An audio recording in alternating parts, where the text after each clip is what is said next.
Today we'll discuss the menu engineering part. Although we have already covered this basic concept thing with regards to the menu engineering, today we will just revising once again, and we will move further to the matrix, okay, which is the menu matrix. Okay, so first we revise the basic concept of the menu engineering. So menu engineering consists mostly the three basic thing, which is first is it is the process or it is the procedure to make or to improvise the managerial effectiveness in terms of pricing.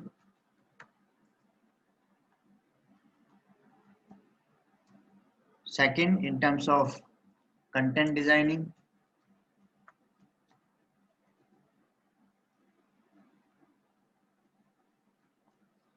And third is the marketing strategy.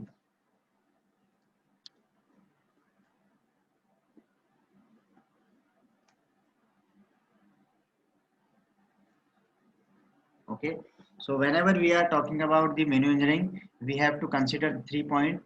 This is the process of effective to improvise the managerial effectiveness. Okay, how do we improvise? By considering the price. Okay, by considering the content designing, or by considering the marketing strategy. So the menu engineering help us to improvise our managerial effectiveness. Okay, managerial operations, so that we can maximize our profitability and enhance our goal meet capacity.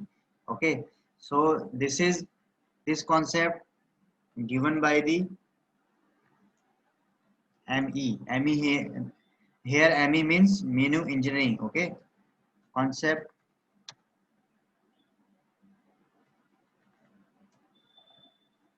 given by Mr. Casawana and Mr. Smith, Donald Smith, in 1980. Okay, which is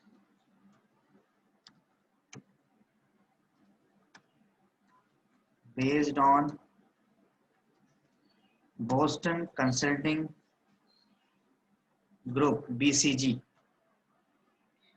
Okay, it is based on Boston Consulting Group matrix. अब यहाँ पर Boston consulting group क्या है? ये Boston consulting group is an American company. Okay, ये एक American company है जिसका काम कंसल्टेंसी देने का है, जो 1963 में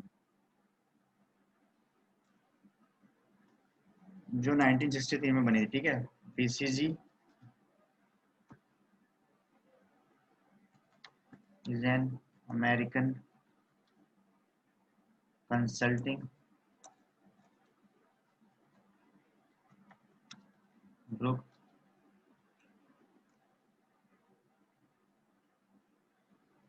which born on 1963. Okay, so the concept will has given by the Casawana and the Mr. Smith by the in 1980s. Okay, अब इसमें इसकी हेल्प से हम काफ़ी चीज़ें डिटरमाइन करने में हमें आसानी होती है.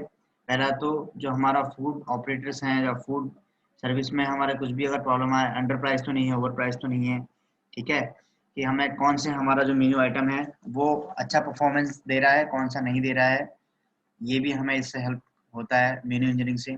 दूसरा, हमारी जो प्रॉफिटेबिलिटी है वो किस तरह से हो रही है. ठीक है, आ रही है तो कितनी आ रही है, कम आ रही है, ज़्यादा हो रही है. ठीक है, ये भी हमें इसके लिए भी हेल्प करता है. और ये हमें इसके और मेन्यू इंजीनियरिंग इसके साथ जो हमारी रेसिपीज हैं और जो हमारे आइटम्स हैं वो कैसा परफॉर्म कर रहे हैं, और परफॉर्मेंस नहीं दे रही तो ठीक से उसमें क्या प्रॉब्लम्स हैं.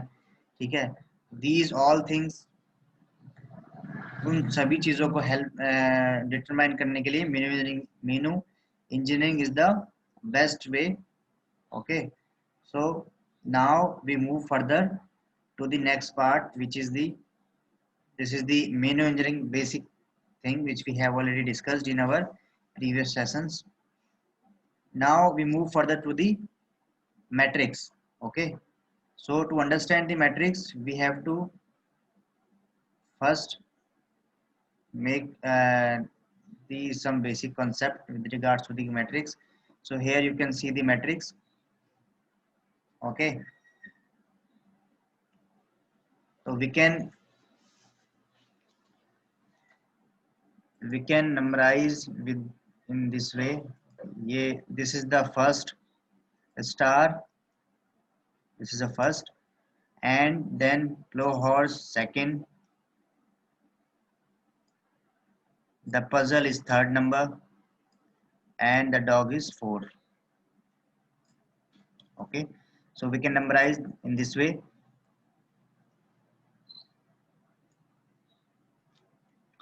So whenever we are talking about the menu engineering, we talk two things. Okay, first is how do we satisfy the customer. Okay, it means कि हम कस्टमर की डिमांड किस तरह से पूरी कर रहे हैं या फिर हम उसको किस तरह से सर्व कर रहे हैं। दूसरा कि हमारा जो मेनू है हमारा, और हम उससे अपनी कस्टमर की डिमांड किस तरह से पूरी कर रहे हैं। Second thing, how do we make the after satisfying the customer, how do we make the profitability for the same.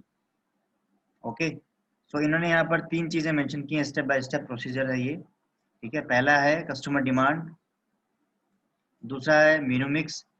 यहाँ मेनू मिक्स का मतलब एनालाइज करने से है जो कस्टमर की प्रेफरेंसेस हैं। हमारे पास बहुत सारे मेनू आइटम एक मेनू में होते हैं, तो कौन सी ज़्यादा प्रेफरेंसेस कस्टमर की रहती हैं।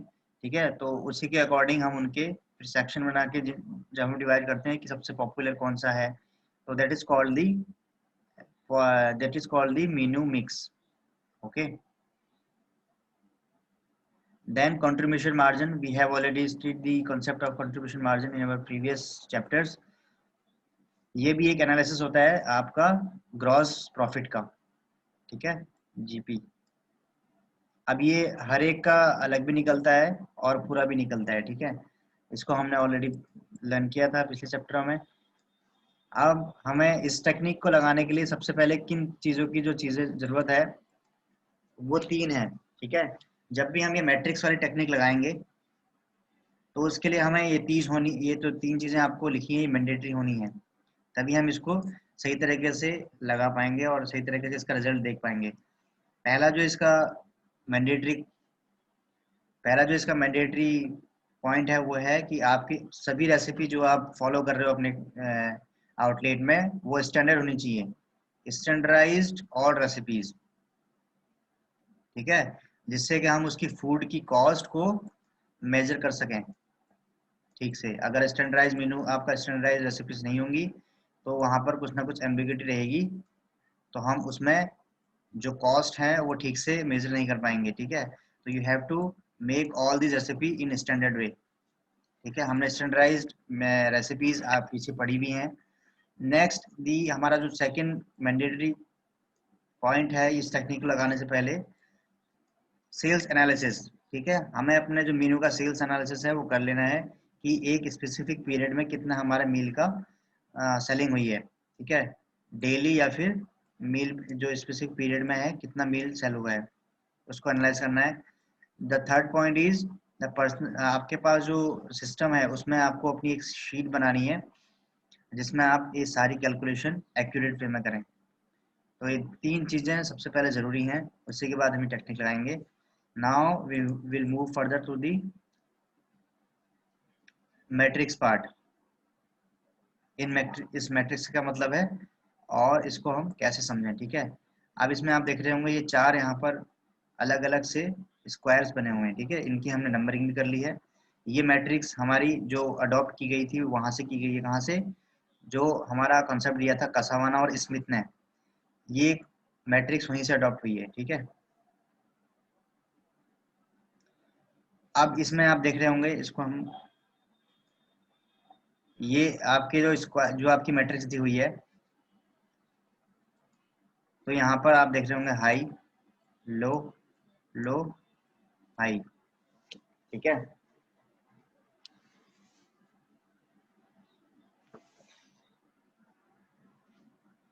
तो इसमें हम जब भी मेनू इंजीनियरिंग मैट्रिक्स की बात करेंगे तो वहां पर हम सिर्फ दो चीजें लेके चलेंगे। ठीक है, और वो दो चीजें क्या होंगी? वो दो चीजें होंगी, सबसे पहला होगा हमारा मेनू मिक्स और दूसरा होगा हमारा कंट्रीब्यूशन मार्जिन।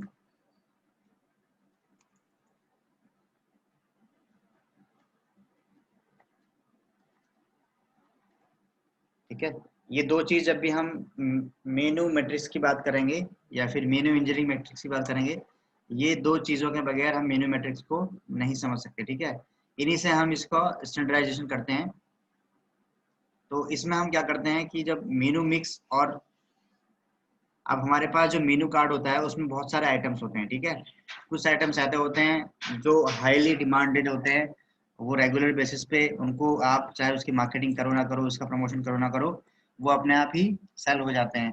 कुछ ऐसे होते हैं जो आपको उतने नहीं सेल होते हैं, लेकिन जब उनको आप कहते हो तो वो प्रेफरेंस पे उनको ले सकते हैं। इसके अलावा कुछ ऐसे मार्जिन, कुछ ऐसे आइटम्स होते हैं जिनको आप के जो कस्टमर्स हैं वो प्रेफर ही नहीं करता है, और आपको उसके लिए बहुत ज़्यादा एडवर्टीजमेंट प्रमोशंस की ज़रूरत पड़ती है। और कुछ आइटम ऐसे होते हैं आप प्रमोशन भी करते हैं, सब कुछ करते हैं, लेकिन फिर भी उनके आइटम की सेलिंग उतनी नहीं हो पाती है। ठीक है, तो ये चार तरह के तुम्हारे आइटम्स हमेशा हर एक रेस्टोरेंट या फिर फूड आउटलेट्स में आपको दिखाई देते होते ही हैं। ठीक है, अब जब हम बात करते हैं मेनू मैट्रिक्स की, तो वहां पर हमें चार जो स्टेप, चार चीजें हमें दी हुई हैं। ठीक है, ये चार स्टेप्स हमें बताए हुए हैं। पहला स्टार है।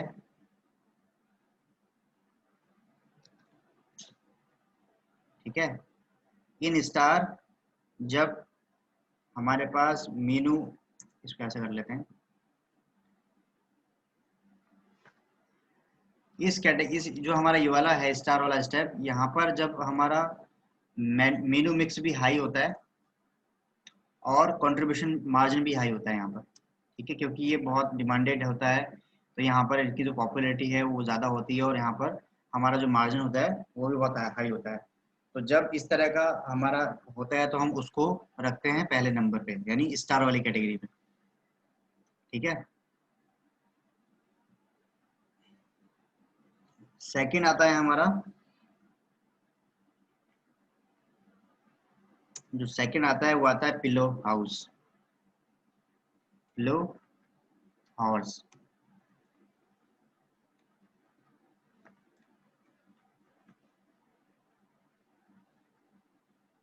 Second is the pillow house. ठीक है, इन दिस जो हमारा, इसमें भी हम इन दोनों को लेके चलेंगे, मेनू मिक्स और कंट्रीब्यूशन मार्जिन को। ठीक है, हम सारी चीजें इन्हीं दोनों से मेजर करेंगे। ठीक है, तो इसमें क्या होता है, मेनू मिक्स तो हमारा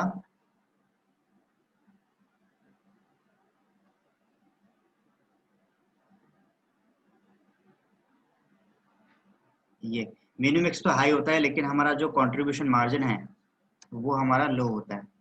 ठीक है, क्योंकि हम इसको खुद से प्रेफर करके बताते हैं कि आप इसको ट्राई कीजिए, तो यहाँ पर कंट्रीब्यूशन मार्जिन आपको खुद नहीं होता, जबकि हम जब स्टार वाली कैटेगरी में देखें तो वहाँ पर कस्टमर खुद से सेलेक्ट करता है और खुद से ही जितना उसमें मेंशन होता है प्राइस उतना ही आपको देता है, और मार्जिन भी वहाँ पर अच्छा होता है। जबकि जबकि हम अगर पिलो हॉर्स की बात करें तो वहाँ पर मेनू मिक्स हाई, इसकी डिमांड तो रहती है, लेकिन इसका जो मार्जिन है वो कम रहता है। सेकंड, अब थर्ड हमारा जो आता है पजल आता है। ठीक है, थर्ड हमारा जो यहाँ मैट्रिक्स में दिया हुआ है वो है पजल।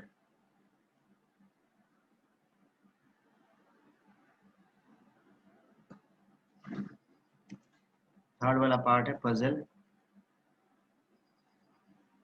इसमें भी हम इन दोनों चीजों को लेकर चलेंगे, मेनू मिक्स और कंट्रीब्यूशन मार्जिन को।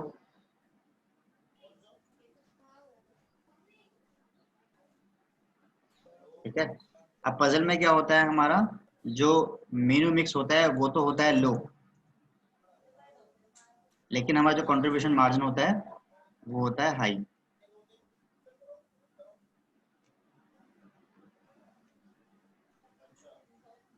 ठीक है। इसी तरीके से फिर लास्ट वाला जो हमारा आ रहा है, ये है हमारा डॉक्स वाला, जो ये फोर्थ मैट्रिक्स का जो पार्ट, फोर्थ वाला जो स्क्वायर है हमारा, उसको हम डॉक्स बोलते हैं।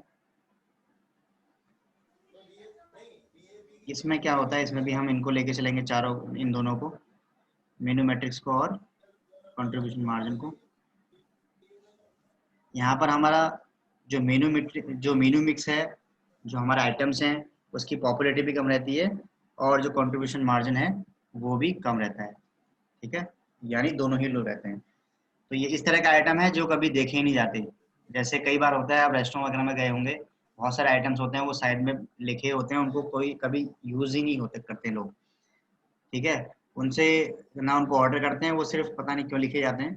तो इस तरह के जो आइटम्स हैं वो इस कैटेगरी में रखे जाते हैं, जो कि हैं डॉग्स में। ठीक है, और जो पजल वाला पार्ट है उसमें जो मेनू में जिनकी जो इसमें ऐसे आइटम्स आते हैं, जैसे नॉनवेज, वेज भी, वेज रेस्टोरेंट में नॉनवेज अगर मिल रहा है तो वहाँ पर क्या है, उसकी डिमांड तो कम है लेकिन उसका प्राइस काफ़ी अच्छा है, वो हमारे कंट्रीब्यूशन जो मार्जिन है उसमें काफ़ी कंट्रीब्यूट कर रहा है। ठीक है, तो ये 4 स्टेप इन्होंने यहाँ मेंशन किए हैं with the help of the menu engineering matrix. So whenever we talk about the menu engineering matrix, we talk all the 4 square and all the 4 steps, okay, in which we place all the menu items according to the menu mix and the contribution margin. अगर दोनों high हैं तो star में, अगर एक high है एक लो है, यानी कि मेनू मिक्स हाई है और कंट्रीब्यूशन मार्जिन लो है, तो लो हॉर्सेस में, और पजल में मेनू मिक्स हाई लो हो गया और कंट्रीब्यूशन मार्जिन हाई, और डॉग्स में दोनों ही लो। आप इसको इस मैट्रिक्स से भी समझ सकते हैं, इसमें भी इन्होंने मेंशन किया है, ये मैंने आपको स्पेसिफिकली टेक्स्ट में लिख के दिखाया है।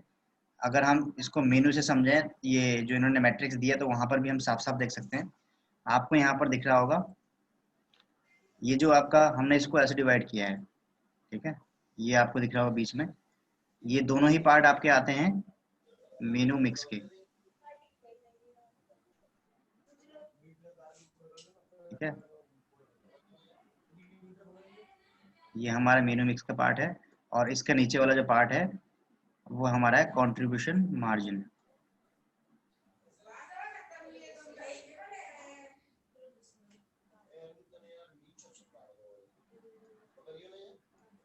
कंट्रीब्यूशन मार्जिन,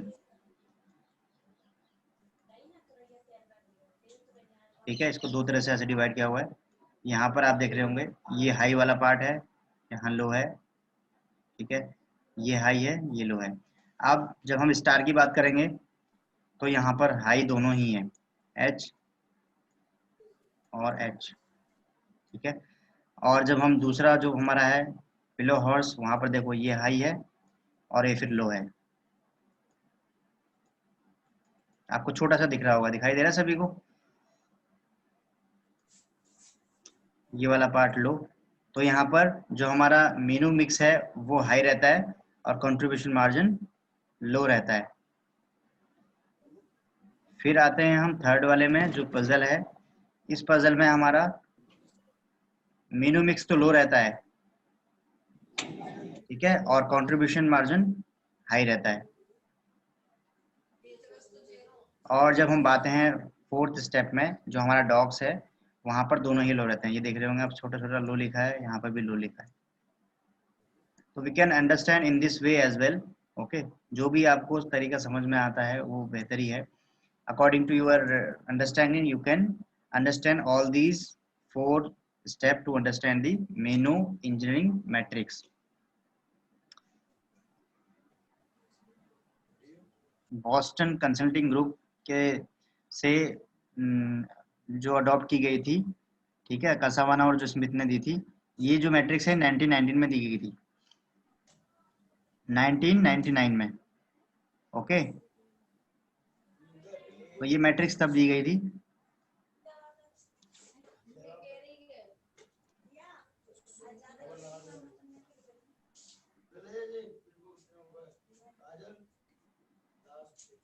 जिसमें इन्होंने 4 अलग अलग स्टेप बताए थे और उसके अकॉर्डिंग ही मीनू की जो आइटम्स हैं उनको प्लेस किया था। उनकी जो उनको है वो इस कैटेगरी का है, ये इस कैटेगरी का है। ठीक है, ओके, तो हम इनके कुछ जो इन्होंने मेंशन किया है वो पढ़ लेते हैं। पहला स्टार है। स्टार में इन्होंने किया है, जो इनका मेन्यू मिक्स है, पॉपुलैरिटी है वो ज़्यादा हाई होती है और इनका कंट्रीब्यूशन मार्जिन भी हाई होता है। ठीक है।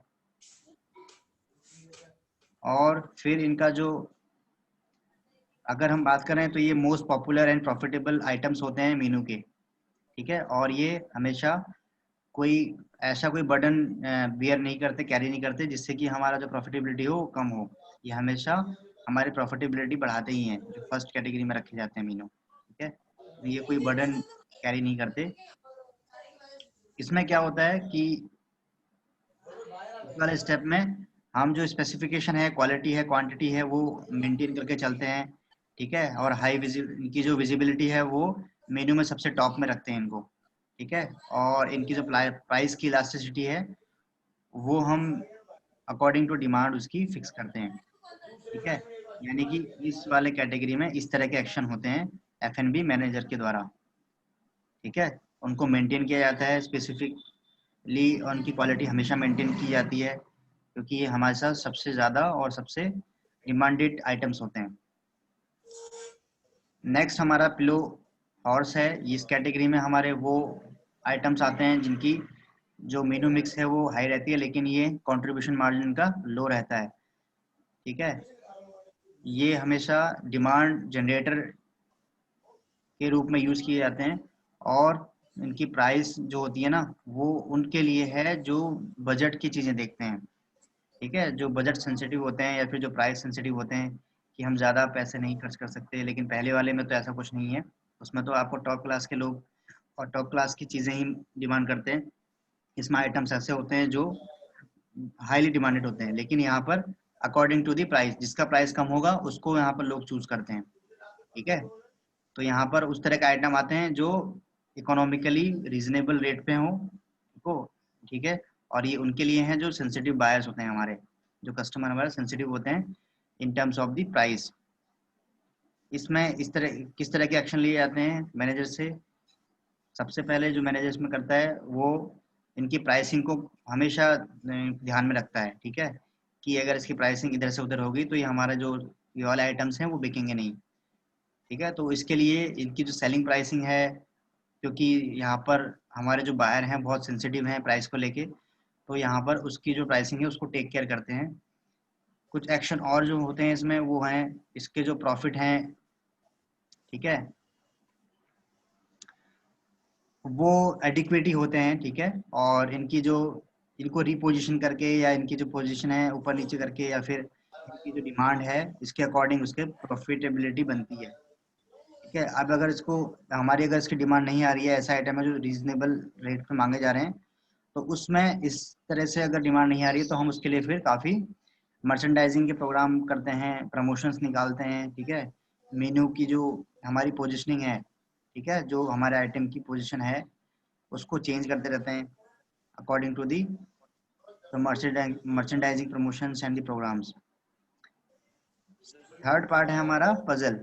इसमें हमारा आपने देखा कि हमारा जो मेनू मिक्स और जो कंट्रीब्यूशन है, कंट्रीब्यूशन तो हमारा रहता है हाई और जो मेनू मिक्स है वो लो, यानी कि हमारा जो आइटम्स हैं, ठीक है, उनकी डिमांड कम, वो कम पॉपुलर, और जो हमारा कंट्रीब्यूशन मार्जिन है वो हाई। यहाँ इन्होंने मेंशन भी किया है not popular hence slow seller. ठीक है। इनकी सेलिंग बहुत कम होती है। तो इसके लिए हमें क्या एक्शन लिए जाते हैं कि हम इसमें जो हमारे आइटम्स हैं जो हमारे स्लो सेलर हैं उनको हटा देते हैं और उनकी सेलिंग प्राइसिंग जो होती है वो हमारी उतनी होती नहीं है तो हम उसको हटा देते हैं। इसके अलावा हम उसकी जो प्राइसिंग है या फिर उसके जो प्रमोशनल ऑफर्स के थ्रू या फिर उसको कोई दूसरा नाम देके, ठीक है, उसको सेल करने की कोशिश करते हैं। ये बहुत लिमिटेड आइटम ही होते हैं हमारे मीनू में। ये वो आइटम है जिनकी डिमांड बहुत कम है और लेकिन ये हमारा इनके प्राइसिंग ज़्यादा होने की वजह से इनका कंट्रीब्यूशन मार्जिन बहुत हाई होता है, लेकिन पॉपुलर ना होने की वजह से इनकी जो जो डिमांड है या फिर जो इनकी सेलिंग है वो बहुत कम होती है। ठीक है। तो इसके लिए हमें बहुत अलग अलग तरीके से इसको, या तो हम इसको फिर रीनेम करते हैं, ठीक है, या इसकी रिपोजिशनिंग कर देते हैं मेनू में, स्टार्टर के साथ मिला देते हैं या किसी और के साथ अगर मिक्स करके दे देते हैं तो शायद इसका तो इसकी तरह से हम इसकी रिपोजिशन करके कोशिश करते हैं कि ये सेल हों, क्योंकि ये ज़्यादा कंट्रीब्यूशन मार्जिन वाले हैं। हालांकि मोस्टली केसेस में इनको हटा दिया जाता है मेनू से। Eliminate the items if is slow seller. Next is dog, जो फोर्थ वाला पार्ट है डॉग्स। मेनू आइटम्स लो इन मेनू मैट्रिक्स और मेनू मिक्स। ओके, इनकी जो डिमांड है या पॉपुलर है बहुत कम होता है और इनका मार्जिन भी कम होता है। ये तो हमेशा ऐसे आइटम होते हैं जो कभी देखे नहीं गए हों, ये सिर्फ खाली शो के लिए रख दिए गए हों, ऐसे आइटम हो गए इसमें। तो ये इनका तो ये अनवांटेड चीज़ें हैं, इनको हटा दिया जाता है। ठीक है, एक जो थर्ड वाली पार्ट वाली चीज़ है और फोर्थ वाली, इनको हम मेन्यू से हटा ही देते हैं या फिर स्पेसिफिकली किसी के साथ मिक्स करके इसको दे देते हैं। ठीक है, किसी के साथ ऐड कर देते हैं। ठीक है, या फिर कॉम्प्लीमेंट्री के उस पर दे देते हैं, या फिर हम क्या करते हैं, इनको किसी स्पेसिफिक मेन्यू के साथ ऐड कर दिया और उसको उसके साथ दे दिया, तो उससे हमारा जो जिसकी डिमांड है वो तो है ही है, वो भी सेल हो जाता है। तो because of the low demand and low contribution margin, they are the unwanted items. Okay, ये सबसे नीचे, ये सबसे लास्ट में ये चीज़ें सबसे मेंशन होती हैं। ठीक है, तो इसमें क्या होता है कि जो रेस्टोरेंट मैनेजर हैं वो क्या करते हैं, उसके पोर्शन साइज को रिड्यूस कर देते हैं। ठीक है, इसके स्पेसिफिकेशंस को लोअर कर देते हैं, कॉम्प्लीमेंट्री फूड हटा देते हैं, इंक्रीज कर देते हैं मेनू प्राइस का और लेबर कॉस्ट को रिड्यूस करते हैं इसको सेल करने के लिए। इस तरह के आइटम्स होते हैं।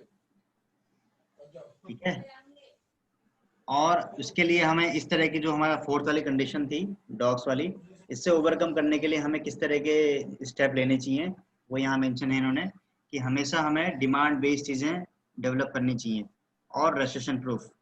रेस्ट्रिक्शन प्रूफ मीनूज का मतलब कि आपके जो मीनू में जो जो भी आइटम है आपके, वो सालाना उनकी डिमांड रहे। ये नहीं कि स्पेसिफिकली पीरियड में सीजन बेस पे आपकी डिमांड आ रही है, आपने सिर्फ वेजिटेबल जो हैं सीजनल फूड ही रख दिए हैं और बाकी के दिनों आप सिर्फ आपकी सेलिंग नहीं हो पा रही है क्योंकि आपका मेनू में उस तरह का आइटम ही नहीं है। तो आपको इस तरह से अपनी जो मेनू है वो डिज़ाइन करनी है कि आपका आइटम भी सेल होते रहें और आपकी डिमांड, मेनू की जो आइटम्स की डिमांड है वो बनी रहे। ठीक है, दूसरा इस सिचुएशन को ओवरकम करने का तरीका है कि आप नए कस्टमर को अपने बनाएं। ठीक है, मर्चेंडाइजिंग के और मेनू डिजाइनिंग के पोजीशनिंग के थ्रू अपने जो नए कस्टमर हैं उसके डिमांड को जनरेट करें, न्यू कस्टमर यानी जनरेट करें। ठीक है, जिससे कि आप अपनी प्रॉफिटेबिलिटी बना सकें और राउंड द ईयर आप बिजनेस कर सकें। ठीक है, फिर है हमारा जो एग्जिस्टिंग कस्टमर है उनको हम बनाए रखें अपने साथ with the through the advertisement and the menu designing and customer service. To providing the best customer service, we have to maintain our existing client so that we can make the round the year business.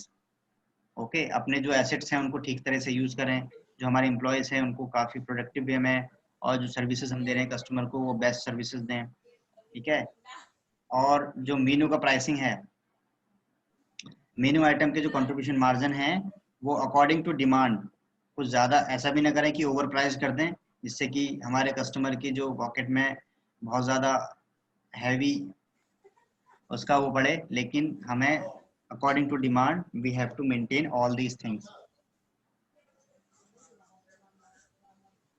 Okay, so these are the basic thing which we need to always keep in mind while we are preparing the menu or planning for the menu. Okay, menu, the menu engineering is a tool where the food services manager with they can evaluate the one the against. So जहाँ पर हमने पढ़ा था कि मेनू engineering का मतलब क्या है, मेनू इंजीनियरिंग सिर्फ एक रेवेन्यू को बढ़ाने का एक तरीका नहीं है, it also help us to compare the menu from the another one. ठीक है, एक मेनू का दूसरे मेनू के आइटम से हम कंपेयर भी करते हैं, ये हमें बहुत हेल्प करता है to know the each menu items. हर मेनू आइटम को समझने में हमें हेल्प करता है ये जो मैनेजर होता है वहाँ का। ठीक है, और इसके लिए ज़रूरी है कि जो वहाँ का मैनेजर है उसको सभी मेनू के आइटम्स का पता हो। ठीक है, इसके साथ उसकी कॉस्ट मालूम हो, सेलिंग किस प्राइस पे वो सेल हो रहे हैं वो भी मालूम हो, क्वांटिटी कितनी सोल्ड हो चुकी है एक स्पेसिफिक पीरियड में वो भी पता होना चाहिए। ठीक है, ये ऐसे पॉइंट्स हैं जो एक F&B मैनेजर को अपनी पता होनी ही चाहिए। ठीक है, जब वो एक कोई सर्विसेज अपने गेस्ट को दे रहे हैं, और ईच आइटम से रेवेन्यू हमारा कितना आ रहा है, एक कोई आइटम हमारा कितना कंट्रीब्यूट कर रहा है हमारे मार्जिन में, वो भी मालूम होना चाहिए। कौन सा हाई सेलिंग आइटम है, कौन सा लो सेलिंग आइटम है, किस आइटम की ज़्यादा डिमांड है, किसकी कम है, जिससे कि वो अपने अकॉर्डिंग जिसकी कम डिमांड है उसमें एक इम्प्रोवाइज वे में उसको इम्प्रूव कर सके। जो हमने यहाँ पर ये चीज़ें बताई हैं उनको रिपोजिशन करे, उसके लिए एडवर्टीजमेंट कैंपेन या फिर मर्चेंडाइजिंग प्रोग्राम चलाए। ठीक है, और उनका जो अपनी लेबर कॉस्ट है उसको कम करे और उसकी क्वालिटी में ज़्यादा इनहेंस करे। तो these all things will comes the manager should know always. तो जब भी हम मेनू की बात करेंगे, वो सिर्फ वहाँ के आइटम ही उसके हमारे प्रॉफिट को नहीं बढ़ाते, उसकी डिजाइनिंग, उसका आपका कैसा पोर्शन साइज है वो भी उसका, ये दोनों ही क्लासी उसका मेनू आइटम के क्लासिफिकेशंस। ओके, तो each menu item is classified and evaluated for both its marketing popularity and the pricing success. तो मेनू आइटम का जो क्लासिफिकेशंस है वो हमें एवेल्यूएट करता है मार्केटिंग स्ट्रेटजी और प्राइसिंग को सक्सेस करने में। ठीक है, जो हमने अभी क्लासिफिकेशन ये किया था 4 वे में, कि हम अगर ज़्यादा पॉपुलर होगा तो यहाँ रखेंगे, कम पॉपुलर होगा तो यहाँ रखेंगे, जिसका कंट्रीब्यूशन मार्जिन ज़्यादा हुआ तो यहाँ रखा जाएगा। ठीक है, 2 चीज़ों को लेके हमने जो लिया था, तो उसमें अगर हम बात करेंगे तो ये हमारा सिर्फ पॉपुलैरिटी, ये मार्केटिंग के लिए हेल्प नहीं करता, ये हमारा प्राइसिंग को सक्सेस के लिए भी हेल्प करता है। ओके, तो by categorising these all these menu items through logical and mathematical procedure, menu engineering help to manager to take right decision. Okay, so applying all these techniques, it helps to take the right decision, or all these procedures are done only for the right decision, कि हम अपने जो मेनू की planning करें तो एकदम according to demand करें, और उसको time to time according to demand अपना उसको चेंज भी करते रहें। ऐसा नहीं है कि हमने जो एक बार फिक्स कर दी है चीज़ें, वो फिर मार्केट के अकॉर्डिंग अगर नहीं चल पा रही हैं, तो द रेस्टोरेंट मैनेजर और the F&B manager should be in a proactive, okay, in take a decision in a proactive way and change all these things according to the demand of the customer. So this is the most important. Now we are move further to the menu engineering sequence. ठीक है, अब इसका जो calculation का sequence है, जब भी हम मेन्यू इंजीनियरिंग करेंगे तो उसमें किस तरह से कैलकुलेशंस करेंगे, these are the steps which they have already given as below. तो पहला इन्होंने मेंशन जो सीक्वेंस है, पहला be familiar with the each dishes so that you can calculate, and आपको उसका जो सोल्ड, जो आपने चीज़ें सोल्ड की हैं उसके बारे में भी आपको पता होना चाहिए। उसमें अगर हम बात करेंगे डिशेस की, तो हमें डिशेस में उसकी कॉस्ट मालूम होनी चाहिए और उसकी सेलिंग प्राइस। ठीक है, तो ये सभी चीज़ें हमें लास्ट में फिर हमें हेल्प करती हैं to take the right decision. Okay, तो इसमें अगर हम सोल्ड की बात करें, कॉस्ट की बात, तो हमने जो हमें कॉस्ट पड़ी है वो तो ठीक है, लेकिन अगर हम सेलिंग की बात करेंगे तो मैथमेटिकल कैलकुलेशंस हमें देखनी है, फिर उसको एनालाइज करना है, फिर उसको कैटेगराइज करना है according to the matrix which is given by the Casawana and the Mr. Smith in 1999. Okay, then we have to take the right decision, okay, with regards to the menu. So to make the calculations they have mentioned the 12 step. Okay, ये 12 step इन्होंने यहाँ पर mention किए हैं to calculate any. कोई भी हमें अगर मेनू का आइटम से कैलकुलेशंस करनी है तो उसके लिए हमें 12 स्टेप की ज़रूरत होती है, ये हम हमेशा फॉलो करते हैं। पहला तो है कि हम मेनू आइटम्स को आइडेंटिफाई करते हैं, कौन कौन सी मेनू आइटम है, फिर उनका रिकॉर्ड रखते हैं कि कौन कौन से जो आइटम है वो सोल्ड हो गए हैं और किन की डिमांड ज़्यादा है। उसके बाद हम उसमें एक जो मेनू मिक्स का प्रपोजिशन है, किसका प्रपोजिशन कैसा है, उसके लिए एक फॉर्मूला होता है। जो आइटम है हमने सोल्ड किया है और जो टोटल आइटम है उसको अगर हम डिवाइड कर देंगे तो हम मेनू मिक्स यानी कि डिमांड जो यानी कि जो पॉपुलर आइटम है वो निकाल देंगे। ठीक है, फिर कैटेगरी है, मेनू मिक्स की कैटेगरी को निकालने के लिए they have mentioning the formula okay, जिसको ये बोलते हैं max menu mix achievement rate is equal to 1 into 70 divided by n।